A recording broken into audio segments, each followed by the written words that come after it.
Baseball Tonight, the podcast. This is the Baseball Tonight podcast for Friday, March 3rd, 2017.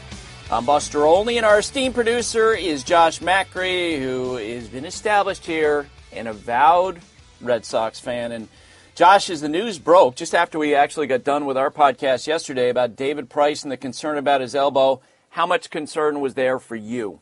A lot, Buster. I think this is going to be really bad news. Obviously, we're still awaiting official word, but signs don't look positive for me right now. Now, given I'm a naturally pessimistic person, but I was thinking back to a show that we had, I don't know, some 14 or so months ago when David Price signed with the Red Sox, and I said, Buster, I don't really care about the money. It's not my money, but they are my years, and contracts like this never seem to turn out well.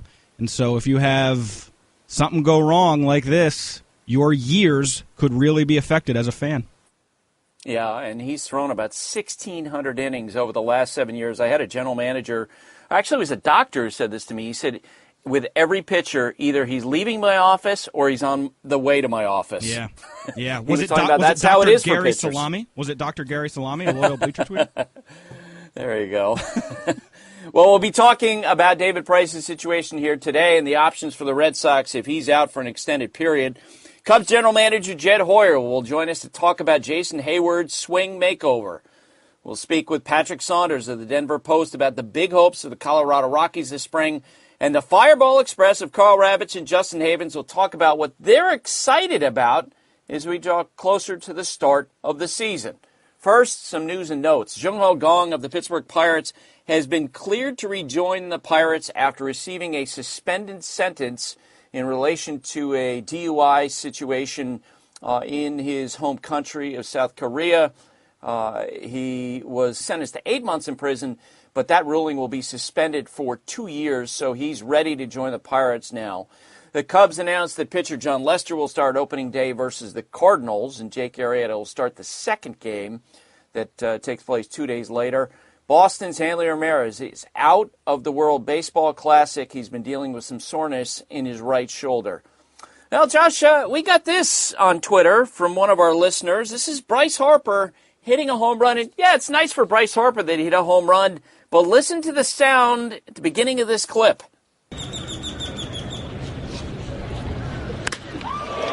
Harper sends one high and deep into right center field, and this one is gone. He does end his afternoon with a home run as Bryce Harper hits his second of the spring. Tacks on two more. It's now 8-0 Nationals. What was that, Josh? The birds. Everyone gets Buster. excited about the birds this time of year. Absolutely. We've made the birds famous, Buster, to the point where they're sitting right next to microphones at spring training games, just hoping to get an appearance on our show. Appreciate the effort, birds. Exactly. A big home run in the Orioles game at the end of an 8-1 loss for Baltimore against the Yankees. Give a listen. Much about that competition and really focusing on making some of his pitches better. One thing he said to me he's going to try to do is maybe use the two-seamer to right-handed batters a little bit more as he gives up a home run right there. That's the first run given up by Warren this spring so far. Meredith Marakovitz on the Yes Network, and she missed the majesty, I'm just kidding, of that home run by Caleb Joseph. And you know why, Josh? Why? You know why that was a big deal? Why? Because Caleb Joseph went all of 2016 without an RBI. And in exhibition season, he hits a home run, the pride of Lipscomb University. Happy for Caleb that he's off to a good start this spring. Yeah, me too. I feel bad for him, though, because Meredith she didn't even break stride. She was just talking. It's a Yankees broadcast. Yeah, she doesn't care what Caleb Joseph of the Orioles does. Caleb Joseph hits a moonshot, and, just another day at the office, I guess. It was history.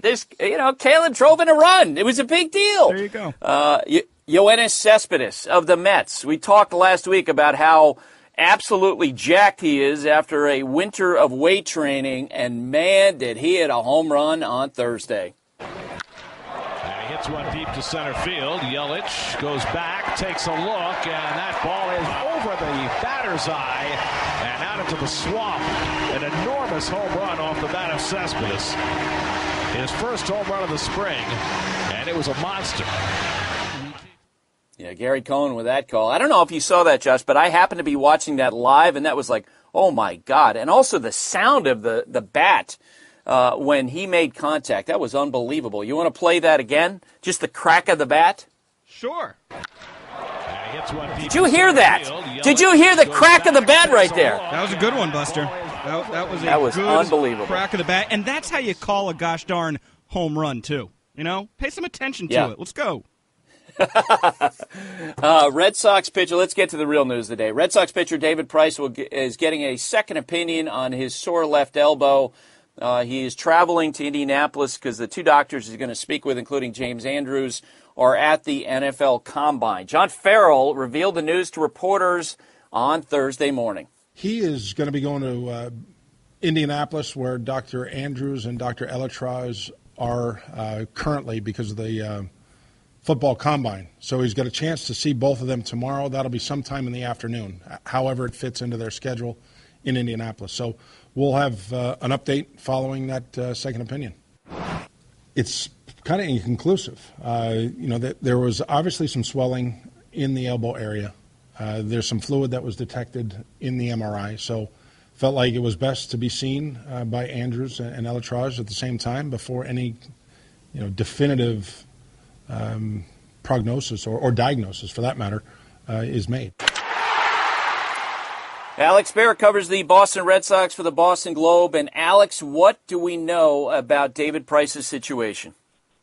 Well, right now we know that it's significant enough that the Red Sox have sent him out to see both Dr. James Andrews and Neil Elytraz at the NFL Combine. So when you're talking about an elbow/forearm issue and the need for consultations, that kind of creates an ominous overtone to it.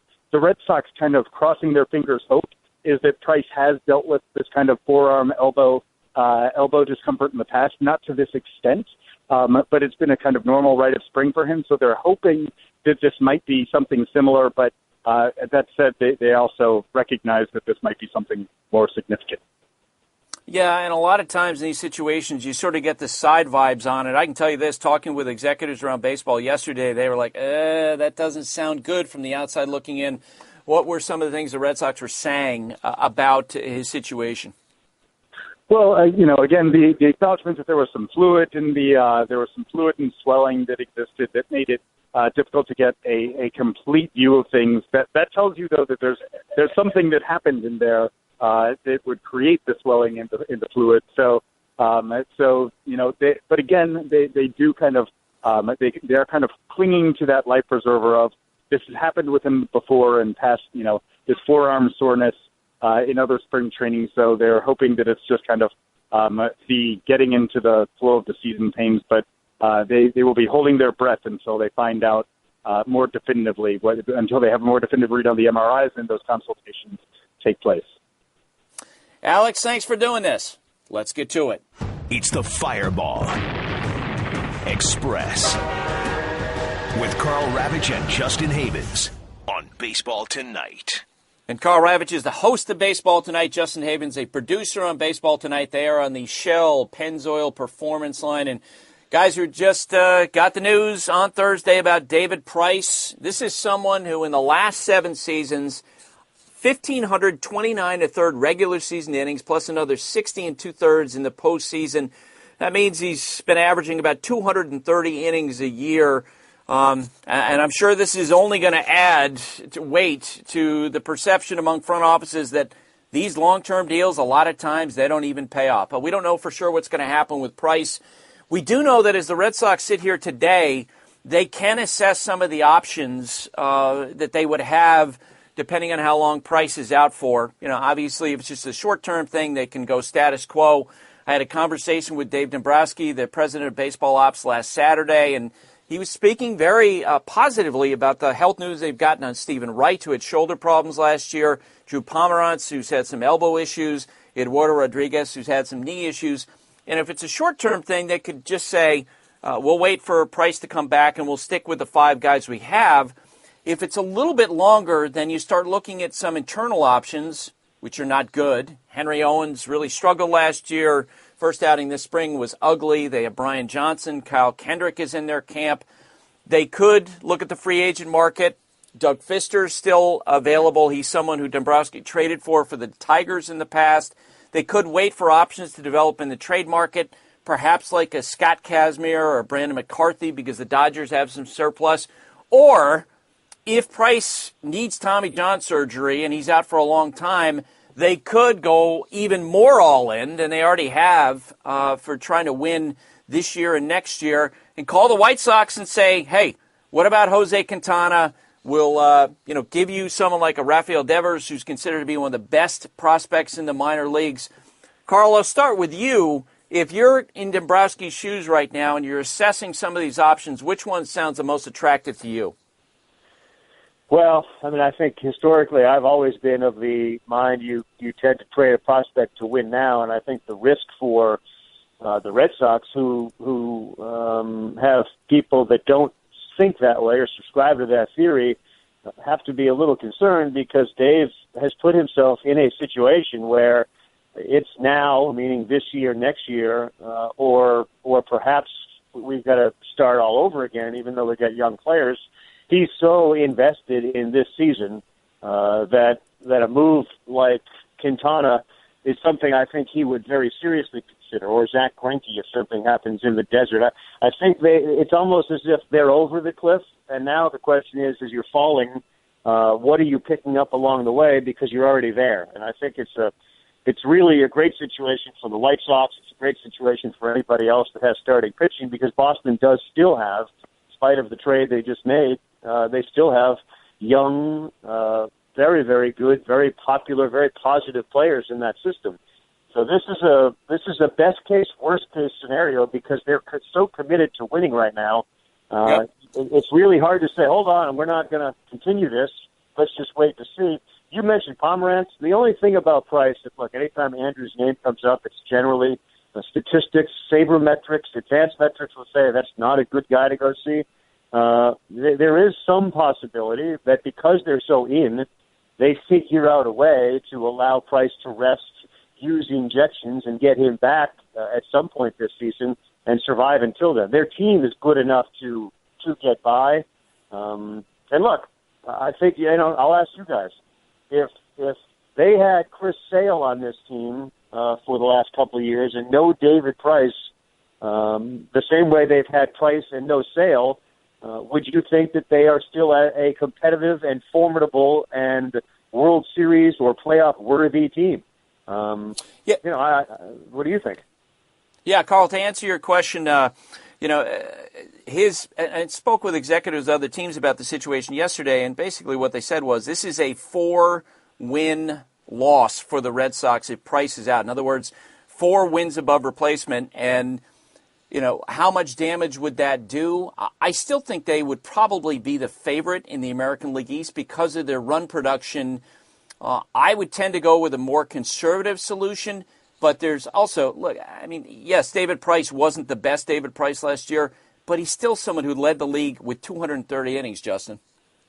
Yeah, I agree. I agree that with Karl's, he asked the question. I think that with or without David Price or, in his scenario where you would have subbed in Chris Sale, I think the Red Sox are the best team in the AL East. Regardless of what the news is on David Price in the coming days or weeks, they would be my choice to win the AL East. My takeaway here, and Karl was kind of touching around this, is just how fraught with risk this, quote, all-in approach by Dombrowski has been.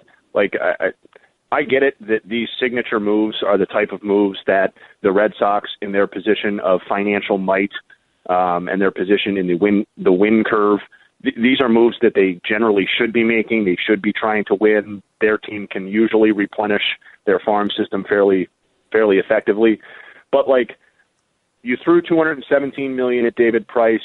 You emptied the farm system or traded parts of the farm system to go get Drew Pomeranz, to go get Craig Kimbrell when he first took over. I feel like the Red Sox have gone from a organization that was set up for a run of a decade or so at or near the top of the AL East with very little risk involved in that plan to a team that might have improved itself a little bit in the next 2 to 3 years, but became a much more risky enterprise, tying up $200 million in David Price, who now may have to undergo serious surgery in his second season in Boston. I have not been a fan of this approach the entire time. I think trading Rafael Devers for a Jose Quintana would be a huge mistake for the Red Sox, regardless of where they're at this season. And I think that would put them on a path. Granted, you have Mookie and Jackie and guys like that, and Xander, who the teams I'm about to cite did not. But it feels like when you continue to make, we're already in, so let's make another. And, okay, well, we're a step further, so we kind of have to press it even further. That's how the Tigers and Phillies got into the situations that they currently find themselves in. And I think that would be a really unfortunate turn of events for the Red Sox, given what it looked like they could set themselves up for 2 years ago. Carl, you mentioned a really interesting name, Zach Greinke, and it's interesting for a couple reasons. I know that the Red Sox in the past had, talked about whether or not to pursue Greinke when he became a free agent. His contract is obviously one that the new Diamondbacks front office would like to move. And hey, who's running the Diamondbacks now? Guys who were in the Red Sox organization, and they would, be able to pick out some prospects, and maybe it would be a deal where, the Diamondbacks $850 to $80 million of Greinke's deal. A prospects get traded. I will say this: I think there was some tension between the current Red Sox front office and those guys who went out to Arizona, and I wonder if they would struggle to make a deal. Did you have the last word on this one? No, I would say that the thing we didn't really get into. You mentioned the innings that Price has given them. The wear and tear, the fraying of the bullpen because you lose a guy that throws so many innings over the course of a full season or even 2 seasons, whatever it may be. Those are things that's just like wear and tear on a car engine that you don't necessarily notice until you bring it into the shop and they come out and say, hey, things look pretty good, but here's a list of 7 things that we need to address. The fraying of the bullpen is something that may not be initially recognized, but over time that becomes a big problem. Major League Baseball and the Players Association announced some new rules for the 2017 season on Thursday. We're not going to get into all of them. I just wanted to ask each of you for one that sort of jumped out at you, whether it's some of the adjustments with the pitching mechanics or others. The one for me, guys, was the rule now that managers are expected to make a decision whether to challenge a call within 30 seconds. And general guideline put on umpires to get a decision within 2 minutes. I'll tell you right now, because you know that the technology in different ballparks and different broadcasts can be different. It's almost a day-to-day situation. We should all steel ourselves for those times when the manager is forced to make a call one way or the other within 30 seconds, and it turns out that the call should have been overturned, or the same thing happens with the umpires where they don't get a decision within 2 minutes, they move on, and we see replays that show that the call on the field was wrong. Carl? I'll be honest, there's a lot of things that I don't think they did enough, but if we're just focused on the things that they've tried to bring up here, I think the idea that you have 30 seconds to determine whether we're going to review that or not is a joke. I think you should do that within 10 seconds. The idea that you're not really reviewing the play as you saw it, you're reviewing what someone else is watching on a television monitor. And to me, that's not in the spirit of what replay was supposed to be about. Did he get it right or did he get it wrong? I think he was safe at first base. We're going to review that. And that's where you should be going with this thing. This should be an instant move. You're not reviewing the play on the field. You're deciding to challenge the play that somebody just saw up on a television monitor. I think that fails what the intent and the spirit of this, should we review or not, was originally designed to do. Forget 30 seconds, because this is going to be like the quarterback that snaps the ball well after there are zeros on the clock. What's going to happen at 31 seconds when Mike Scioscia raises his hand at 30? Are we going to get into a fight? Oh, well, it was 30.7. You can't do it. You're opening up a Pandora box. To me, this is something that should be done well before any review. Hold on. Oh, Justin, what do you think? Oh, okay. Oh, we're not going to do it. Forget that. You see the play on the field, and as a manager, I'm good with, this is the responsibility of one person. We're paying the managers a lot of money. You're the guy that's going to make the decision, and this is just one of the criteria that you're going to be judged on when it comes to renewing a deal, getting a new job. Does he make the right? Is he able to see? Does he make the right calls? That's a responsibility I think they should have, and it should be done immediately. You got 10 seconds. We're not waiting to hear from somebody else. So I'm down on the 30 because I think it creates as many problems as you had before, and I don't think there should be somebody reviewing it before you decide to review it. Justin? I know the Fireball Express fans love it when Karl and I knock heads, but I couldn't agree more with this. I think in the pursuit of 100% accuracy, we have lost the idea that was never the intention of the sport or the game to begin with. I do think a lot of these are tedious. The one that stood out to me, though, for an entirely different reason, is the inability or restriction on use of markers in the field to denote defensive spots. I think that is a potentially fascinating topic to discuss the merits, the pros and cons of. I think it would present a unique home field advantage for teams across baseball who wanted to leverage defensive positioning and non-obtrusive ways to indicate that. I think it's a little bit unfortunate that that's getting shot down before it really had a chance to grow and see what it would bring to the game. But I totally agree with what Karl said about time management as far as replays go. Yeah, and you know what? I mean, moving forward, I think we'll try to get a guest on here who will explain sort of how that system worked and some of the advantages and disadvantages, because generally speaking, baseball is embracing new technology, new analytics, and so it was interesting that they decided not to go with that. I do wonder if that's a financial thing where other teams are going, look, we don't want to spend money, whatever is required on that system, and try to keep up with the Dodgers, a big market team who were one of the the teams that were identified as using this last year. But we'll table that for another day. Justin, you sent an idea earlier in the week where you wanted to get into some things you're looking forward to in the 2017 season. So let's start with you. Absolutely. So many different ways you could go with this. One of the ones that jumped out to me is the concept of launch angles. I think every couple of years, we see kind of a statistical or game-wide concept grab a hold of the public's attention. We had Tommy John surgeries, the rash of them in the spring a few years ago. The advent or the increased use of the defensive shift kind of captured everybody's mind. Based on a lot of the things that I'm reading, the things people seem to be talking about, I think launch angle could very well be that thing this season. You've had any number of articles discussing Daniel Murphy, Josh Donaldson, Murphy working with Ryan Zimmerman this offseason, on down the line of guys who are recognizing the value of getting the ball in the air and changing the mechanics of their swing to accommodate that. I think that's fascinating. There was a quote from Clint Hurdle. I do think it's a transition lane in which the game is going. You've seen some very good hitters have very good success with it. More conversations are being had analytically about it. We're definitely having conversations. Jeff Sullivan of Fangraphs found that in the last 2 years, there were 53 qualifying hitters who lowered their ground ball rate by 5 percentage points or more, which was the largest over the period where he had done the study.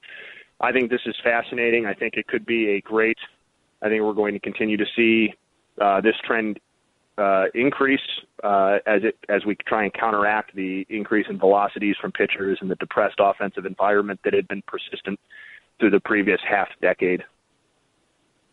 Karl?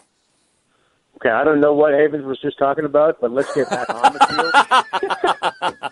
I would say that one of the more fascinating teams to watch would be the Washington Nationals. I think that the under-the-radar, sort of low-end investment moves and some guys that have done some pretty good things in their career, Blanton, Reeders, Lind are really interesting. But the guy that I'm keeping an eye on, and it always has been Bryce Harper on that team. I think when we see a guy like Trey Turner move to his conventional position of shortstop and the things he did last year with his space speed and his ability to hit, I think it was, what he had, 10, 12, 13, 14 home runs last year. I think he could become sort of the next it thing because he's going to be back at shortstop. And I think the moves Rizzo made, while not the huge sexy moves and they couldn't get a Chapman or a Melanson to hang out there, I'm really interested to see what direction they go in. And again, so much of it revolves around Strasburg and his ability to stay healthy. But I'm really kind of into this move last year, and I think I heard Justin say that every couple of years there's a new sort of trend we talk about.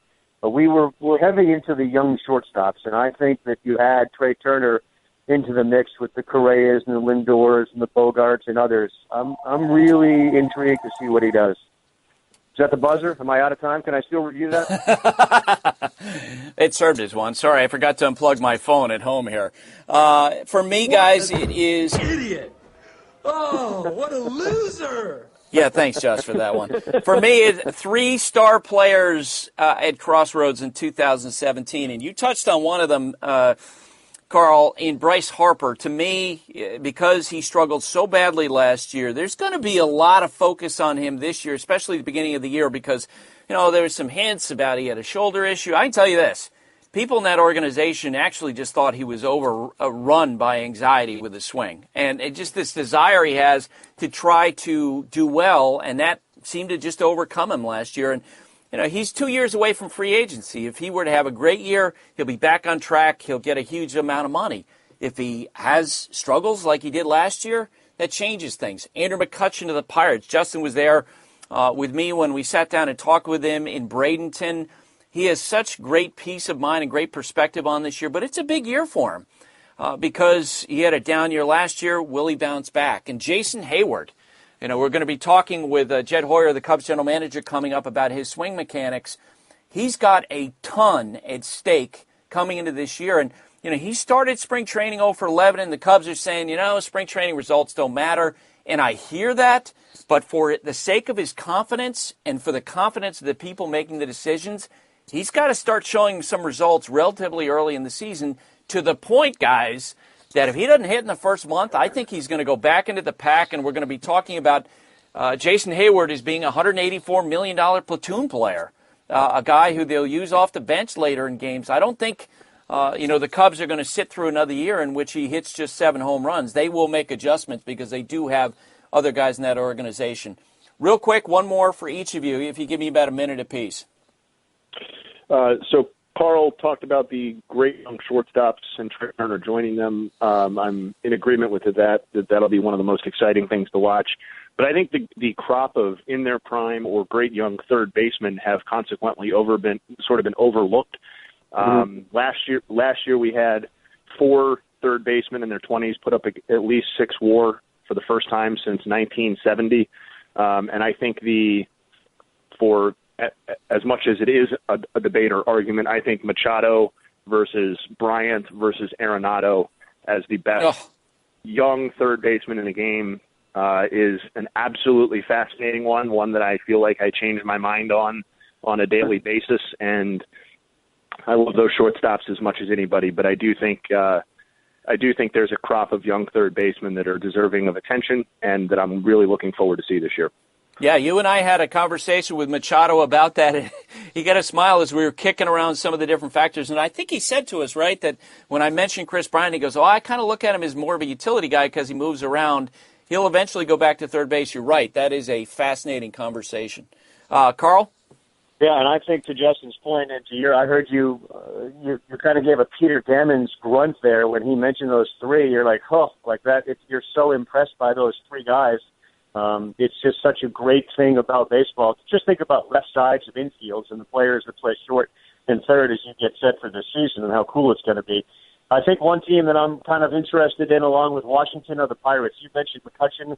I really would like to see what direction they end up going in because it feels like as much as they've gotten to the postseason and lost in these wild card games, there are so many questions about where they line up their outfield. Who is Garrett Cole? How much longer can they listen to Clint Hurdleisms? What happens to Polanco? Is he ready to become just an absolute beast, or is he not? It's a team that has seen the Cubs sort of pass everybody in that division. I think in spite of the Reyes injury, the Cardinals with Fowler are going to be better, and they seem to be kind of constantly at a crossroads. I hope for their sake and their fans that somebody like Cole pitches really well and they can be competitive. But I'm I'm the jury out on what happens, what direction the Pittsburgh Pirates eventually go in, because as we've seen, they go with we're a small market, don't have a ton of money to spend on free agents. They've got this Gong thing where again has now been declared eligible to come back. But I'm really interested to see, for a team that has provided a great deal of excitement, are we going the other way, or are we still moving forward? Guys, thanks for doing this. Great talking with you. See you, Buster. Always a pleasure. We'll be back in 1 minute with Cubs general manager Jed Hoyer. Jed Hoyer is the general manager of the Chicago Cubs. And Jed, tell me what the reaction was inside the Cubs front office to all the attention that your friend and colleague Theo Epstein got for his swings against Ryan Dempster in batting practice on Wednesday. Yeah, in some ways, I think that was the moment I realized that we were really under the microscope. Was he was kind of goofing around, and Demp wanted to throw a little bit before he pitches for Team Canada, and I didn't really think much of it. And I saw a couple of videos, and the next thing you know, it's viral. And then I'm at the gym this morning, and I see that the video of Theo hitting is on ESPN. And I was like, wow, they are focused on every little move. That's for sure. And just in fun, what was your conversation with him after, as that has got more attention? Well, he was excited. He made solid contact a couple of times, but then he was laughing about just how bad that Demp made him look on his splitter. So he felt like, once Theo hit a couple of fastballs hard, he humbled him quickly, and that's kind of what our conversation was about. And when I had Ross Atkins on the podcast on Thursday, I asked him, and I'll ask you the same question, now that we got to look at Theo in the cage. If you had, among all front office people in baseball, who do you think would be the best hitter and who would be the best pitcher? Oh, man, that's a great question. I'll have to think really quickly on that one. He said Jerry DiPoto might win both. Yeah, I mean, it's always. I feel like you should have a non-big leaguer category, right? I think that's probably the way you should probably do it. I'd probably say, non-big leaguer. I'd probably go with Dave Forst as hitter. He's a pretty good player at Harvard. I'd probably go with Dave. And pitcher, I don't even know. I don't know who actually pitched besides Jerry. So I'd pass on that one. But it's funny. Paul Sullivan, who writes for the Tribune, jokes every single year with me at the media day out in Arizona. He's like, wait, you guys get fitter and fitter and skinnier every year. He's like, the days of the fat GM are over, and he's like obsessed with this topic. And so I think it's pretty funny that even though I don't think many of us would be very good hitting or pitching in our 40s, it's funny that Paul is obsessed with the fact that everyone's getting more fit. You know what, actually, as you're talking, it might be a fun charity event, a general manager, club president charity game in the offseason, like at the general manager meetings. Yeah, for every blown hamstring, we have to give $10,000. Exactly. All right.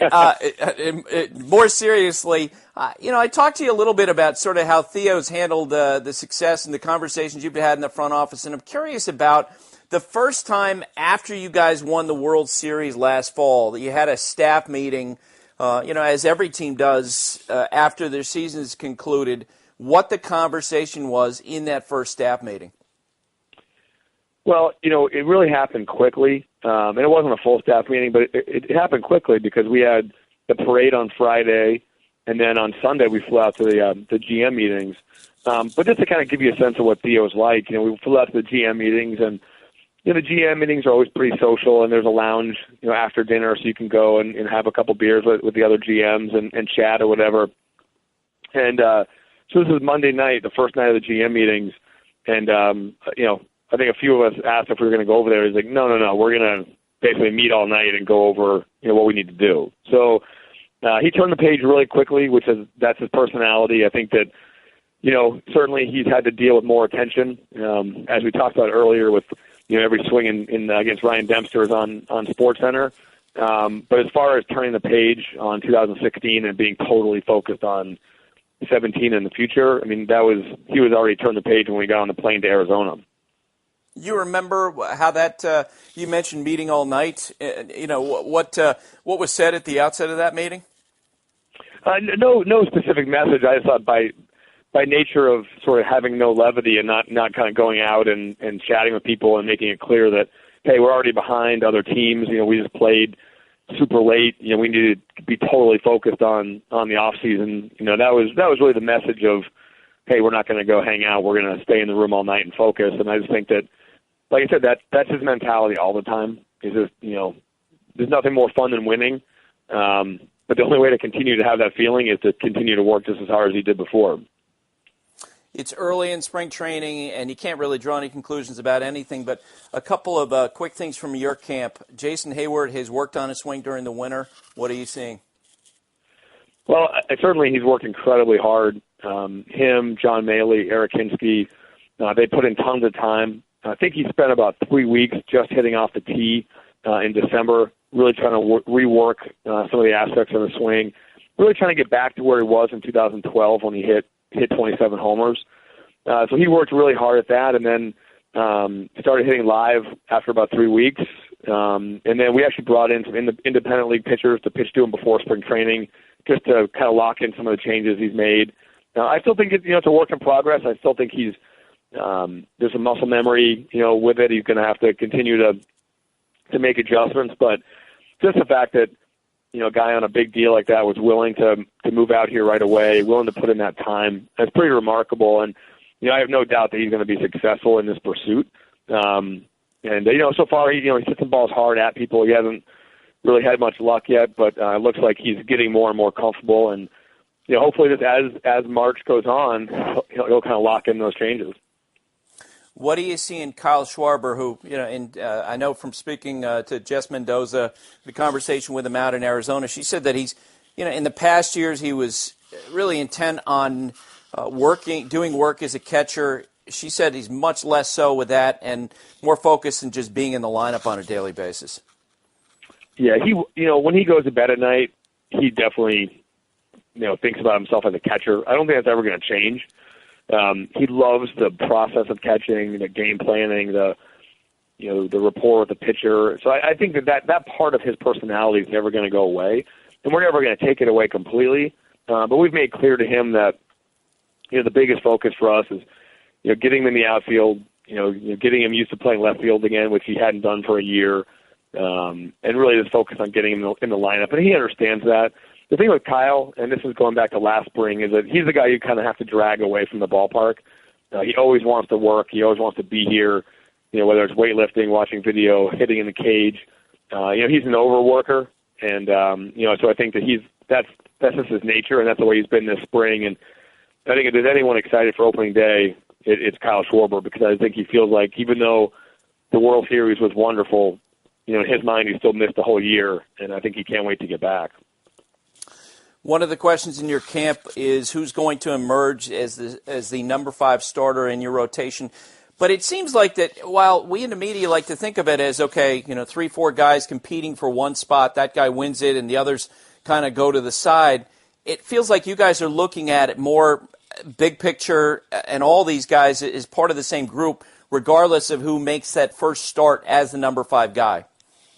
I think that's right. I think that, first of all, I think you could probably take, with any team, 6 starters are going to pitch a lot of games. And it's so rare what happened with us last year when our 5 starters, I think, all made more than 28 starts. That just doesn't happen very often, and I don't think you can plan that way. And, so I think that 5th spot, however you want to say it, with Brett Anderson and Mike Montgomery, they're both going to make a ton of starts. There probably will be times in the year that we use 6 starters. There'll be times of the year where guys are injured or need a rest, and we'll do that. So, yeah, we look at it like we have 6 starting pitchers on the Major League team, and we don't look at it as a competition, but more, we're going to need all 6 of these guys to be very good this year. Who makes that first start in April is not really how we're focused on it. Last one for you. How did you hear that David Ross is going to be on Dancing with the Stars, and what was your reaction? He's done a good job keeping the secret, so I think I've known for a little while. And we were kind of joking with him when he came in for about a week to 10 days at the beginning of camp, and he was great. He's learning the front office role. He kind of sat down with all the different departments and is trying to learn as much as he can. And he's just a wonderful person to have around. He's got such a great way about him. He's so curious, and he did a great job bouncing between the front office and the field, for that first 10 days. But yeah, he knew that the Dancing with the Stars thing was coming up, and I think he said he felt he had such a wonderful year, and his wonderful year has kind of opened a lot of great doors for him. And he's like, how do I not take advantage of this? This is a great opportunity to do something that'd be really fun that I'll probably never have a chance to do again. And so I really respect the fact that he's willing to put himself out there to do that. Yeah, we were talking about, how do we think he's going to do? And two factors work for him, it seems like. A, he's got Cubs Nation behind him. Also, I don't know if any judge could say anything mean to him. I think he's going to do well. I really do. I mean, he says he's got pretty good rhythm. I'll trust him on that. But listen, he was a catcher for a long time, but he's still a really good athlete, and I think that's gonna help him on the show. I do think that just the constant smile on his face and just his personality. I would definitely say he's going to do well on the show for sure. Hey, Jed, thanks for your time. All right, Buster, anytime. It's time for some Inside Heat on Baseball Tonight.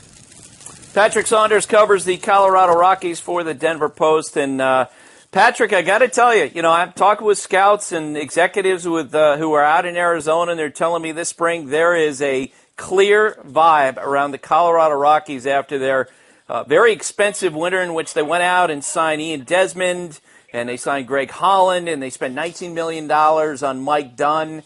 And I suspect that optimism probably is pervasive in that camp.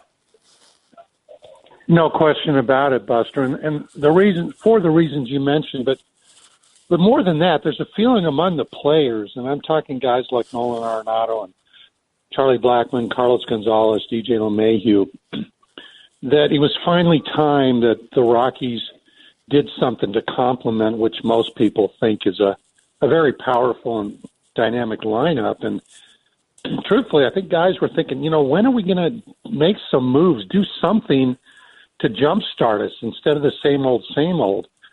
And I think the Rockies, Jeff Bridich, the GM, with the blessings of owner Dick Monfort, went out and they did some bold things. Whether they turn out to work or not, that remains to be seen. But to get back to your basic point, there is a real positive energy and vibe to this camp that I have not felt in many, many years.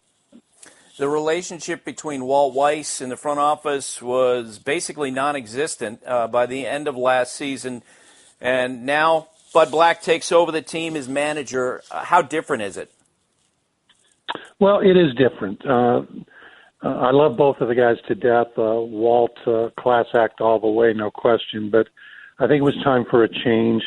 Buddy's team building, as you well know, comes basically from Mike Scioscia of the Angels, who will do almost anything to get the guys to bond and have fun. And Bud Black's very much the same way. The Rockies had a 1,600-pound live steer at camp the other day, which was crazy. I'm not going to get into all the details. But more than that, he is a former pitcher, of course. He knows pitching. I think the young staff here really appreciates his input. He is a breath of fresh air. There's a confidence about Buddy. He knows what he's doing. And anytime you make a change at the managerial position, Buster, and you know this, there is a certain energy comes with that. I'll be curious, however, to see how Buddy deals with 81 games at Coors Field. That's a test for any man, and we'll see how that plays out. I've heard from scouts that John Gray looks tremendous this spring. What do you see?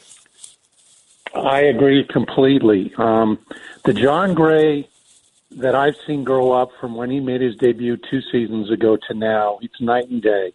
His body's different. He's more flexible. He's stronger. He's lost some of the baby fat. But more than that, Buster, there's a confidence to him, almost a swagger, that he certainly had at Oklahoma, but he lost very quickly when he became a big leaguer. That swagger's back. And believe it or not, one of the things that John Gray now incorporates is a curveball, because we all knew he had the great fastball. We knew he had the wipeout slider, but he needed a third pitch, and he was having trouble mastering a decent changeup. Last year, he started using the curveball. He was tentative with it at first. Now he can use it on I'm not going to say every situation, but many situations, and it's become a weapon for him.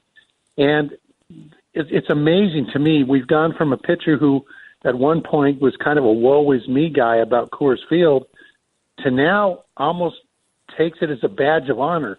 Doesn't matter what his ERA is at Coors. If he can out-battle the other guy and win the game, that's all that matters to him, and that's a big growth step for him. Where does that come from, you think, Patrick? Because I've heard that a couple times from people. They feel like that the pitcher's attitude toward working Coors Field has shifted the last year or so.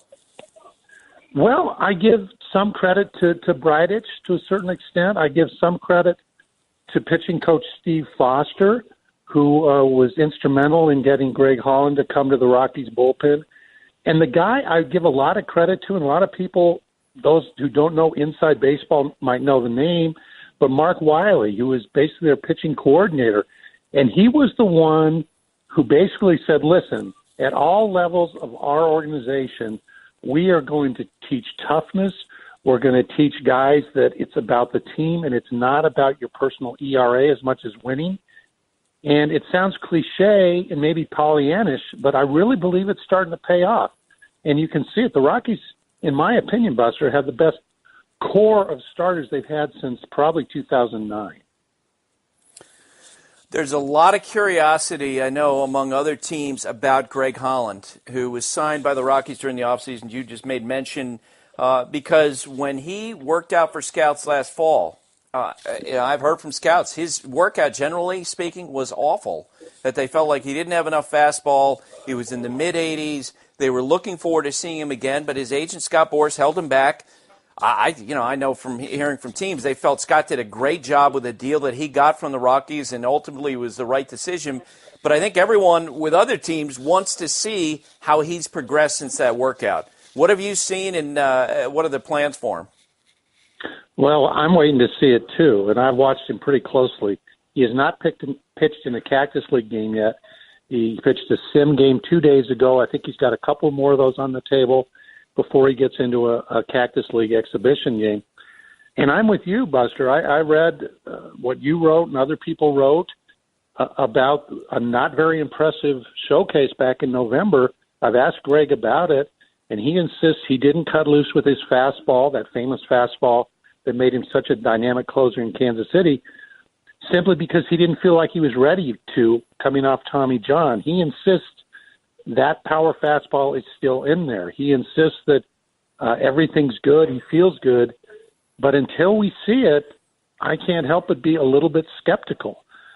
Everybody knows what a tough guy he is, what a competitor he is, but let's face it, everybody comes off Tommy John a little bit differently. Rockies keep saying he'll be ready to go by the season opener.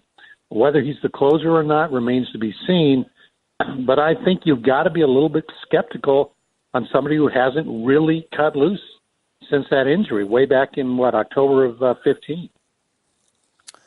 Maybe the most fun part of Bud Black's job every day will be to write out his lineup card, because it is absolutely stacked, and it presents some interesting decisions. I won't even use the word quandary because it's so deep, and whatever they come up with will probably generally work.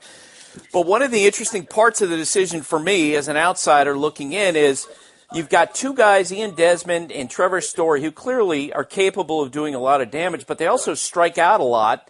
And Mike, one of the questions I'm curious about is, will Bud think about hitting those guys back-to-back, 6th and 7th or 5th and 6th or whatever in the middle of the lineup?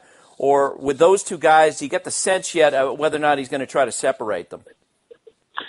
So far in spring, and they haven't been in the same lineup often this spring, so far he has separated them. And I haven't asked him if that's the reason, but he's had Trevor up higher than Desmond and vice versa. I do think there's something to your question there, because both of those guys do have some holes in their swing. They do strike out too much, and you certainly don't want that to basically disrupt a possible rally. So I think you will see them separated at some point. I could see, depending on how it shakes out, I could see Story going as high as 5th in the order, and you might see Desmond 7th, or it might be flip-flopped. We'll have to see. The front four seem pretty locked in at this point, yes? No question. You got Blackman at the top of the order. You've got DJ LeMahieu, the defending batting champion, 2. Cargo most likely 3. And Nolan Arenado most likely cleanup, although he and Cargo might flip-flop every once in a while. Well, we'll be talking a lot about the Rockies this spring and early in the season at the very least. Hey, Patrick, thanks for doing this. No, you're very welcome, Buster. Always my pleasure. Bleacher Tweets. Buster, what do you say we close out the week with some Bleacher Tweets here? The first one from Quincy Wheeler at Dreaming Baseball. Love the Twitter handle. And Quincy says, of the teams in baseball who've never won a World Series, which team do you think has the best shot of winning one in 17? That's a great question. I was running through some of the teams. You could take Seattle, right? The Seattle Mariners, possibly. We've been talking about how they're in contention. You could take the Houston Astros. Just mathematically, I think I would go with the Nationals. This is a franchise, started out as the Expos, obviously moved on to Washington, no championship there. Of the teams we mentioned, Josh, which ones sort of jump out to you? Yeah, I think the Nationals are the obvious choice. The last couple of years, the last couple of years, we've been giving way too much love to the Mariners, and they've proven that they haven't deserved it. So, hey, maybe this is the year they finally sneak up on us, I guess you could say. But no, the Nationals make the most sense. Yeah, I thought you were going to go out on a limb and say, the Padres! This is the year for the Padres, Josh. You sounded gutsy right there. Yeah, not that gutsy, Buster. Next one from David Horiuchi, at David Horiuchi. Speaking of the Mariners, David would like to know, how much does Felix have left in the tank, and is this the last year of contention for the M's current core? Yeah, we spoke with Ryan Divish of the Seattle Times in Thursday's podcast, and he was talking about how Felix looked good, had done a lot of training. He's a lot stronger. His fastball, first adding out, 92, 93 miles per hour. That is a great sign. I do think that he's going to be better this year than he was last year. Next one from Mitchell at Tigers of Detroit. And Mitchell would like to know, why is Ty Cobb never mentioned in the best player conversation? He played a decade before Babe Ruth and was equally as dominant. Well, first off, for me, any player who had his career before 1947, before baseball's color barrier was broken, I kind of, I have a hard time saying whether it's Babe Ruth or Ty Cobb saying they're the greatest player of all time. I will say statistically, Babe Ruth, the difference between him and Ty Cobb is enormous. Wins above replacement, Babe Ruth's career, how about 183.6? Yeah. Cobb, 151.1. I still say, of all the players in the history of baseball, I take Willie Mays over anybody. I'd agree with you there, Buster. Also, all due respect to Mitchell, I don't think anybody is dismissing what Ty Cobb was. No. I mean, he was part of the inaugural class of the Hall of Fame. You could probably say one of the 10 greatest players of all time. Tim would give us a better answer on that. But, Ty Cobb isn't exactly chopped liver, and I don't think anybody treats him as such. Next one from Peter K. Steinberg, at PK Steinberg. And he says, the catcher position seems to be the weakest position across Major League Baseball. Who are the top 3 elite catchers? I think if you were to poll 30 general managers in baseball right now, 30 would say Buster Posey's the best catcher. Jonathan Lucroy of the Rangers would be in that conversation. Yadier Molina still of the Cardinals, although the perception about him is that his defense has gone down. His offense has stayed pretty steady, so it will be interesting to see if they reduce the number of games he catches this year. And finally, the most important question of the week, Buster, comes to us from Daryl Dorman, at Daryl Dorman. And he has a very simple question, Buster. If you're picking teams, who do you pick first? Tebow or Theo after seeing that BP performance from a couple days ago? Josh, I'll let you go first on this one. Well, Buster, the other day, Tim Tebow hit, 9 home runs in BP? I mean, that's absolutely unprecedented. I don't think anybody has ever hit that many home runs in their career of batting practice all combined, and Tim Tebow did it in one day. Plus, he won a Heisman Trophy. I don't know if you know that. Just pure athleticism alone. I got to go Tim Tebow. And I think, we were talking about greatest players of all time. I think Tebow has a chance to do that. Oh, come on. Yeah, what were we talking about with batting practice the other day? What were we talking about, Josh? What are we talking about? Practice? We're talking about practice, but I'll tell you this. Yeah. With all due respect to Theo, which is always the great way to say that you're going to dismiss somebody, you got to take Tebow, right? How much better an athlete is Tim Tebow than Theo Epstein? But it is an interesting question. It is an interesting question. You said, how much better is he? I mean, he's only the greatest single-A baseball player who's ever walked the earth, Buster. So, wow, listen to you. Got to take him out. Hey, at least that's how we're treating him. Keep those tweets coming next week. Just make sure you use the hashtag Bleacher Tweets. Well, that's it for today. My thanks to Jed Hoyer, to Patrick Saunders, to Justin Havens, Karl Ravech, and to Josh Macri, who produce this podcast every single day. Have a great weekend, everybody, and thanks for listening. Thanks for listening to the Baseball Tonight podcast. If you're playing fantasy baseball, don't forget to listen to the Fantasy Focus podcast. Check out all podcasts at ESPN.com/PodCenter. Baseball Tonight, the podcast.